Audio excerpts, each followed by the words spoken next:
Hello, welcome to my place. I want to take us today to Hebrews chapter 4, verse 12.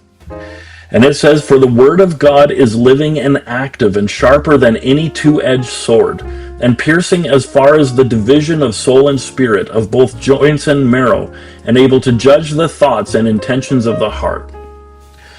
Continuing from yesterday, what about you?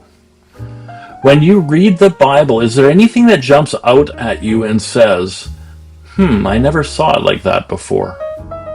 Take it from me. I had some misconceptions about who God is and how he works. I probably still do. Please don't misunderstand me. I'm not saying that the teachings that I have had were wrong per se. However, there are some that needed a little adjustment. The misconceptions were not necessarily huge, major issues. Like I mentioned before, the only one that really matters is the free gift of salvation apart from works through Jesus Christ's sacrifice on the cross and his subsequent resurrection and ascension. Mind you, some people's ideas of that even needs adjusting, but that's for another time. These other doctrines that we have that are misconstrued ideas of God and his workings need correcting. And sometimes it's not easy. Sometimes it takes a while. And I can tell you from my life, there is always an adjustment waiting to happen. The biggest issue I had in my life, and I would venture a guess it is in everybody's, is me. My thoughts, my traditions, my upbringing, my whatever you want to insert in this spot would get in the way.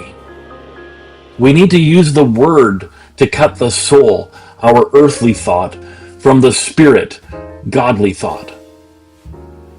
Always lean on the godly thought. That is the one that is closest to the real truth. And here's the thing that is fun. We don't always get the whole idea all at once. I do think that God knows how much we can handle at one time, and so he does the adjustments in little increments.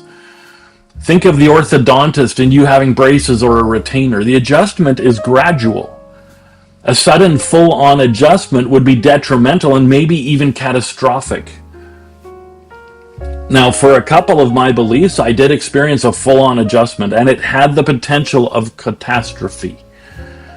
I lost friends. I probably have family members who question where my ideas come from. But I have decided that if God shows me in the Word that something needs adjustment, I allow the living and active and sharper than any two-edged sword of the Word to pierce as far as the division of soul and spirit, of joints and marrow. And I need to check my thoughts and the intentions of my heart to make sure they are pure to receive what God is wanting in me. I trust that you will be able to do the same and make the adjustments where God says it is necessary. God bless you richly. We'll see you next time.